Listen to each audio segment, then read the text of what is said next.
Welcome.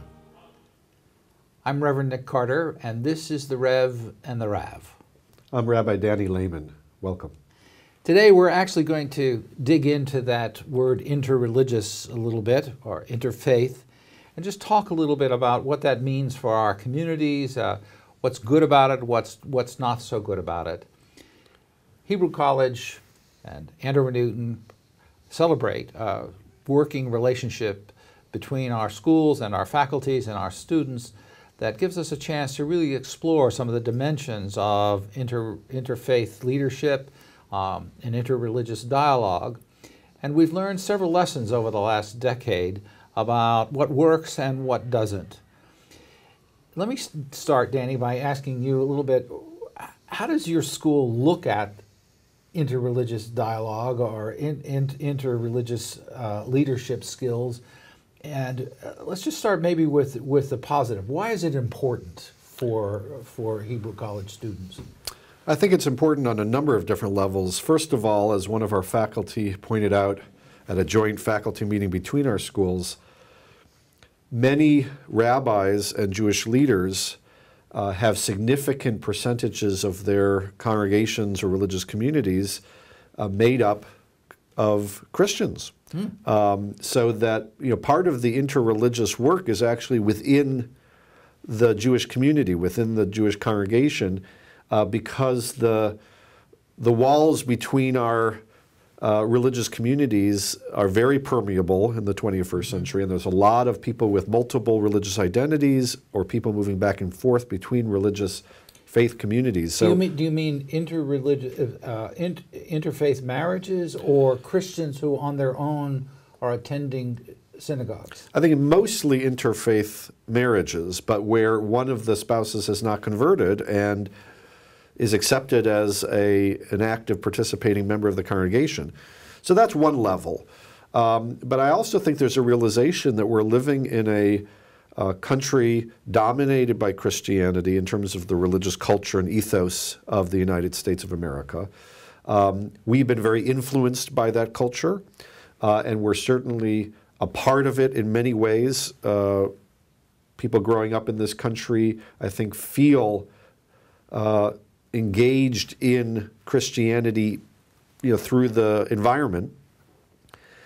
And for religious leaders, the need to be able to understand more deeply that religious culture and that religious way of thinking, both in terms of leadership within the broader American culture, but also relationships with other clergy, colleagues, understanding the kind of dynamic of the social political arena in which the religious community exists. All of that creates a necessity. And I think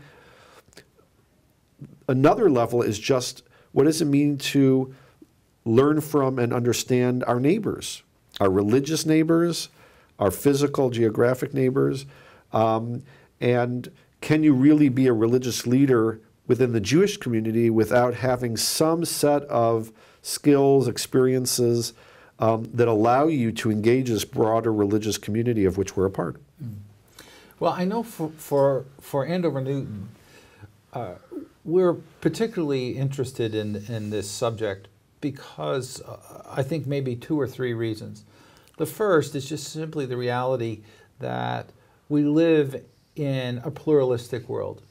America is today the most diverse society, religiously diverse society on the planet. And in order to be able to function in that society, in order to be able to provide leadership to your congregation, you need to recognize the reality of diversity within your own community, and as you suggest, even within your own congregation, because a similar level of diversity exists within Christian congregations. The average minister looks out at his or her congregation on a Sunday morning now, and over 50% of the people in that congregation didn't grow up in that faith tradition.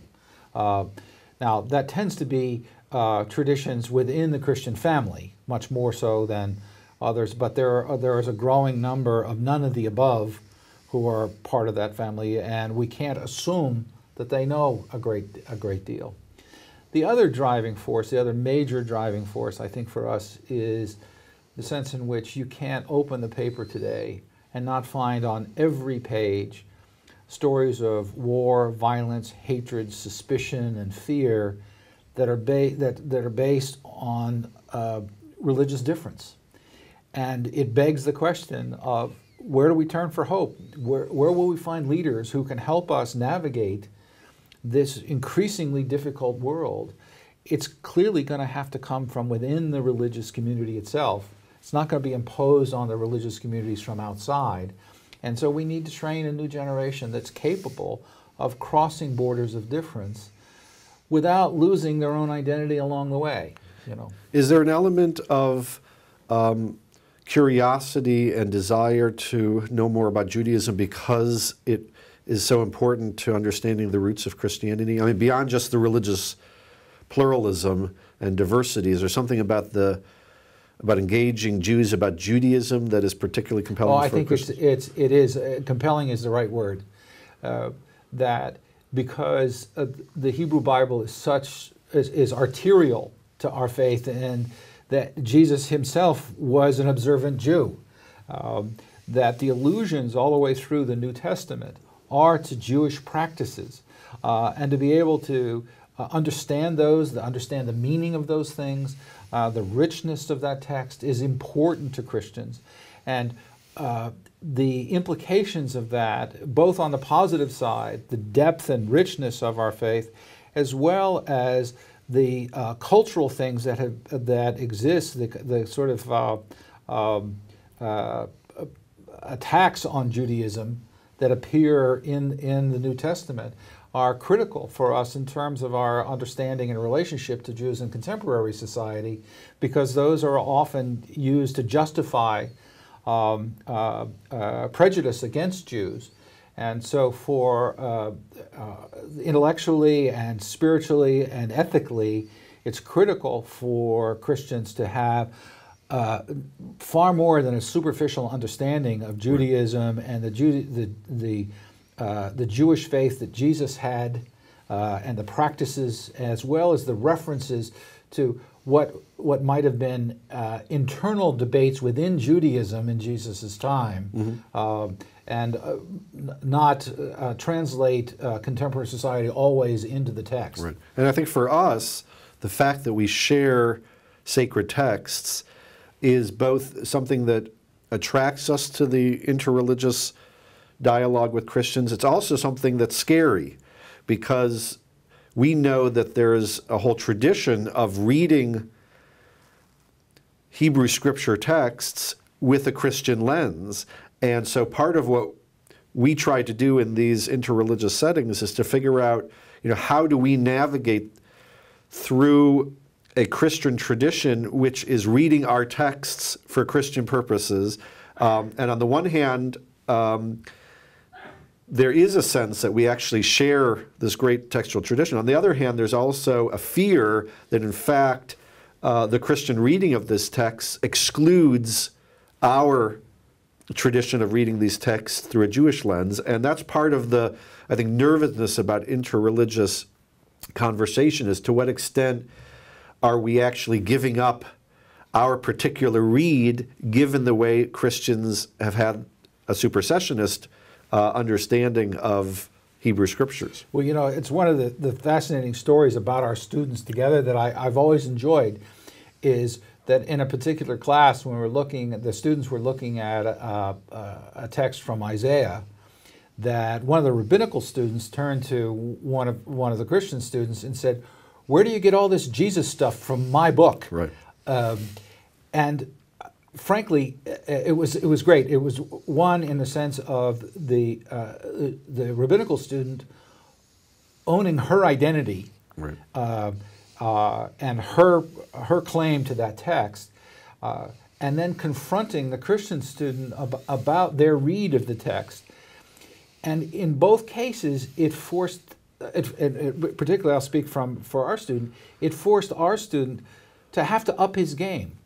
That in the classroom together, the other was not buying what he was selling. Right. And he had to be far more articulate about his reference to Jesus that he saw in the book of Isaiah. Right. But of course, the Jews need to realize it's not only our book, and that we actually share the book, even though the readings are often very different. And I remember recently at a joint faculty meeting of our two faculties, where a faculty member from Andover, Newton, said he always read the Moses Jethro passage in chapter 18 of Exodus and identified with Moses because he was reading it as a Christian who saw his spiritual ancestry in the whole Moses narrative, and that as he was studying it with a Jewish colleague, he began to shift his perspective and say, maybe from the Jewish perspective, they view me really in the Jethro narrative. And that displacement of identity, which I think we experience on our side as well, I think can be very powerful and opens up a whole different set of understandings when you realize that others are reading it with a different relationship to the narrative and identity with the narrative than you presume. Yeah. Well, let's go back to this thing. You know, you mentioned that sometimes this can be a little scary for Jews. I know our efforts in both of our communities have not been without criticism. There are segments of our community and individuals and stuff who have questioned the whole interfaith enterprise. And what is it that you hear, Danny? Let's just sort of be honest with each other about the criticism of being involved in this. I think a lot of it has to do with being a minority religious community in an overwhelmingly Christian setting, and the concern that somehow there's going to be a loss of identity, of particularity. To some degree, there's even a fear of what are motivating the Christians in this conversation. Mm-hmm. Are they really interested in some kind of conversion, missionary activity? Certainly of people of a certain generation, that's a concern that they have. But in general, I think it comes down to, are we going to dilute the particularity of our tradition in order to feel neighborly and in communion, so to speak, with our Christian neighbors? And because of the imbalance numerically and in terms of kind of the weight of the culture, are we going to end up giving up some of our own particularity and commitments in order to engage in this conversation? You know, it's interesting that sense of loss of particularity is the same criticism that we get. Interesting. That it usually comes in the sense of, have you given up being Christian? Are you trying to be all things to all people? Have you watered down what you believe? Have you given up Jesus along the way in order to be friends with the Jews? Right. It's some of it comes from, I think, some anxiety about identity and the need to be clear. Some of it could be latent prejudice. You know, I can't deny that doesn't exist. And also because of the involvement of the Unitarian community, the Christian side of the Andover Newton community is actually, it's got a commentary that's going on there about, are we all becoming Unitarians? Right. And I think one of the things we've learned in our institutional relationship is the need to maintain that commitment to particularity and actually see the interreligious conversation as a meeting between people and institutions that have very particular commitments and who want to retain those commitments, deepen the particulars at the same time that you're engaging and understanding the particular other. It's one of the things that I celebrate about what's evolved from our program, that there is a place for Christians and Unitarians and Jews to be clear about who they are. In fact, the first principle of this border crossing exercise is clarity of one's own identity. And it is the unique feature of the Hebrew College Andover Newton partnership is that we begin with the celebration of identity and in fact see it as essential for the kind of growth that we want to develop in our programs and with our students. Well, folks, that's the end of this session. We obviously have a lot more that we could talk about, but we'll try and limit it for your sake and our sakes today. Thank you for joining us for the Rev and the Rav. I'm Reverend Nick Carter. I'm Danny Lehmann from Hebrew College. Shalom.